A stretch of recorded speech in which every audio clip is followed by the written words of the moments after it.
last one question I'd like to look at real quick, and then if we have time, we can maybe take a couple other questions. But what are some practices? What are some rituals and practices that you would recommend that you found for yourself or the people that you work with that just help to navigate this tricky terrain, to help us to stay grounded and to hold on to emotional, spiritual health in the midst of so many changes? Well, I'll start in positive psychology. We talk about flow and getting into a flow state, which is that middle state where you're performing some activity and you're just fully immersed and you feel energized and focused and just fully involved in what you're doing.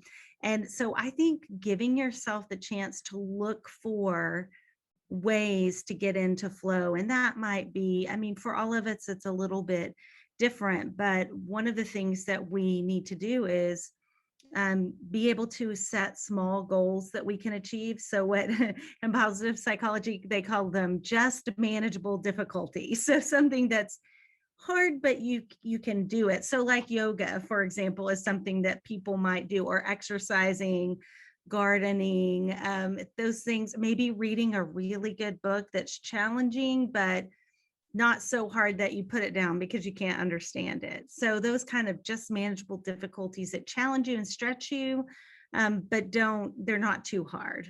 Making sure you're carving out time for those things. And I would say also, to help you get into flow, give yourself a distraction-free zone for a certain amount of time. I really think that part about languishing with the inattentiveness is so true for me.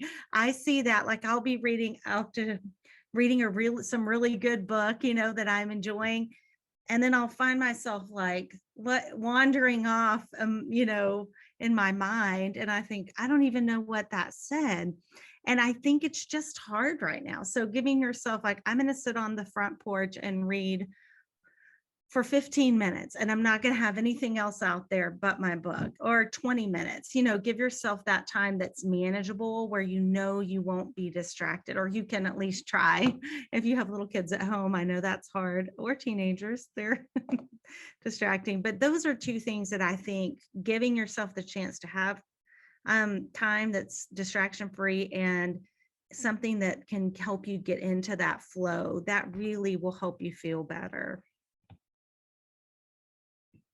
I love that, and it ties in so much to what I was thinking. I have been reading this book by Adrienne Marie Brown called Pleasure Activism, and she talks about making the revolution irresistible. Like, and she's like, if it's all about struggle, we're not going to do it. So, like, how do we center pleasure in our lives? And so, in a lot of my grief coaching, that has been the most illuminating question, is just to ask people when they feel pleasure, what is pleasurable. I even do it with my hospice patients. I'll say, like, if you get to a point where you're not able to speak, or, what are the things that you want to be surrounded by that bring you pleasure? And it's so interesting to me how rarely we know the answer to that. Because we are not in a culture that we think of. It's like pleasure is either we're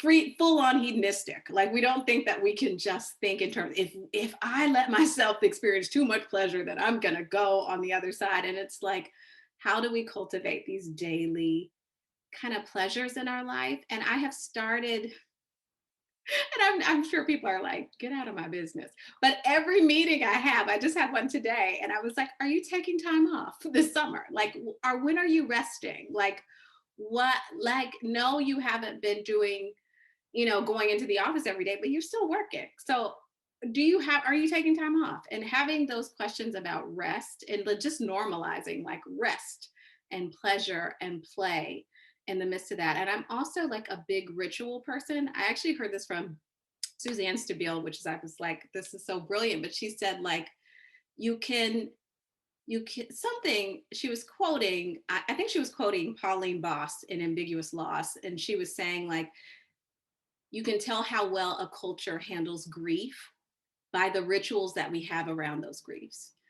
And we don't have many rituals around grief. And so in just having times that I could asking people like we did at a little church meeting, what are things you want to leave behind, you know, after this time? What are things that you wanted to move forward with you? And so having those little questions at the beginning of the meeting, like one was like high heels, I'm leaving those behind, like those are pre-pandemic, I'm never wearing them again, like, but it was just a fun activity, but also really revealing. Like it went from like high heels to I also want to leave like people pleasing behind, or being overscheduled, like not seeing my kids, not having dinner together, like, but and what I want to bring forward is this and that. But even having a little bit of ritual where we could name those things that have shifted in our life was really powerful. And so I think more space for those, for rituals. I think, and there was a study, I think it was like the Harvard Sociology Review or something, that said like secular, independent, personalized ritual is one of the ways that people really manage the symptoms of grief.